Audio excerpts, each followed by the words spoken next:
நீங்கள் இப்போ தான் டைலரிங் கற்றுக்குறீங்கன்னா ஃபஸ்ட்டு என்ன பண்ணணும், ஒரு பிளெயின் கிளாத்து டிசைன்லாம் போடாமல் பிளெயினாக எடுத்துக்கோங்க. காட்டன் கிளாத்தாக எடுத்துக்கோங்க. எப்போவுமே தைக்கும் போது பார்த்தீங்கன்னா 2 துணி வச்சு தான் தைக்கணும், சிங்கிள் கிளாத்தாக தைக்கவே கூடாது. ஃபஸ்ட்டு நீங்கள் தையலை வந்து ஸ்ட்ரெயிட்டாக போட கற்றுக்கணும், அப்போ தான் ஃபினிஷிங் வரும். இந்த மாதிரி லைன் போட்டுக்கோங்க. மாதிரி போட்டிருக்கோம், அதெல்லாம் ஒன்றும் ப்ராப்ளம் இல்லை. ஆனால் நீங்கள் போட்ட கொடுமை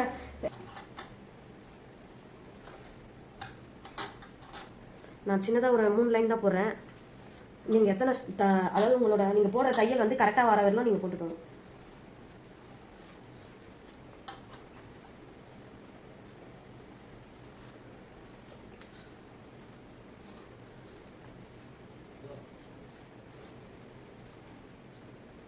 இது எதுக்காக போகிறோன்னா அந்த ஷார்ட்லாம் கரெக்டாக வரது.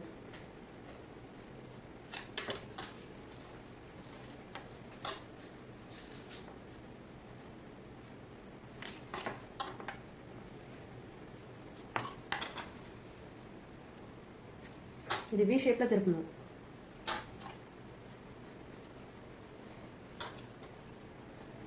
இந்த மாதிரி ஒரு துணியில் ட்ரா பண்ணிக்கோங்க. அதுக்கப்புறம் பார்த்தீங்கன்னா வளைவு வரைஞ்சிருக்கீங்களா, நீங்கள் வரைஞ்சது மேலேயே தையல் விழணும். அதுதான்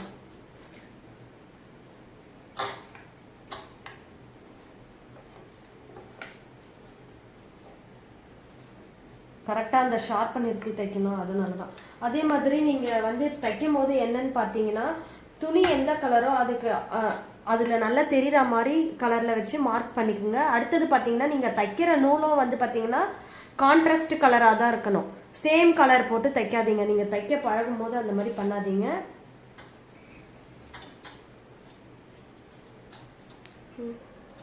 நீங்கள் ஸ்டிச் பண்ணும் போதும் 2 பீஸும் ஒன்றா வச்சு தான், அடியில் ஒரு பீஸ் மேலே ஒரு பீஸ் ஒன்றா வச்சு தான் ஸ்டிச் பண்ணணும். சிங்கிள் பீஸ் வச்சு ஸ்டிச் பண்ணாதீங்க. இதை பாருங்க. அதே மாதிரி தையல் பார்த்தீங்கன்னா பெரிய தையல் வச்சு தைக்கணும். கான்ட்ராஸ்ட் கலர்னு ஒன்று தையல் மேலேயே வராமல்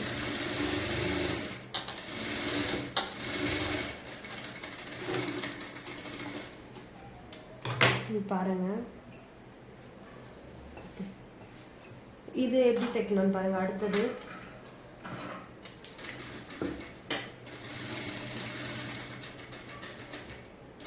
கரெக்டாக இந்த இடத்துல வந்து நிறுத்தணும். நிறுத்திட்டு ஊசியை உள்ளே இறக்கணும். உள்ளே இறக்கிட்டு அப்புறம் இந்த பக்கம் திருப்பணும். அதாவது வி ஷேப்பில் தையல் வராமல். நீங்கள் போட்ட வந்து தையல் வந்து வி ஷேப்பில் ஷார்ப்பாக இங்கே வந்து ஷார்ப்பாக நிற்கணும். அதே மாதிரி இந்த தையல் பார்த்தீங்கன்னா எப்படின்னா, தையல் ஆரம்பிக்கும் போது இந்த 2 சைடு இப்படி கையை வச்சுக்கோங்க. இப்போ வந்து இதை எப்படி ஸ்டிச் பண்ணதுன்னு காமிக்கிறேன். ஃபஸ்ட்டு பார்த்தீங்கன்னா இது ஸ்ட்ரெயிட்டாக நீங்கள் இங்கே லாக் பண்ணி பிடிச்சிக்கிட்டாலே போதும். ஸ்ட்ரெயிட்டாக விட்டிங்கனாலே ஸ்ட்ரெயிட்டாக போதும். கொஞ்சம் கொஞ்சமாக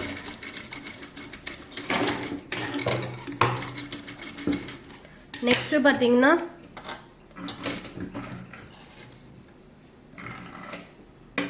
அந்த ஸ்ட்ரெயிட்டாக இந்த லைன் வந்து உங்களுக்கு ஸ்ட்ரெயிட்டாக இருக்க மாதிரி வச்சுக்கோங்க. இந்த கார்னர் வந்துச்சா இப்படி ஊசியை உள்ளே இறக்கி நிறுத்திக்கணும். அப்படியே இப்படி டர்ன் பண்ணுங்கள். இந்த லைனும் உங்களுக்கு ஸ்ட்ரெயிட்டாக இருக்க மாதிரி வச்சுக்கோங்க.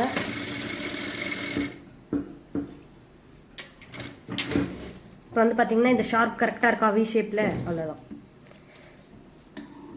அதே மாதிரி இந்த பெண்டு ஸ்டிச் பண்ணும்போது உங்களுக்கு எப்போவுமே ஸ்ட்ரெயிட்டாக இருக்கா, நீங்கள் இந்த இடத்துல இப்படி லைட்டாக டர்ன் பண்ணுங்க. 2 கை இப்படி வச்சுக்கோங்க. அப்போ தான் உங்களுக்கு வந்து ஈஸியாக இருக்கும்.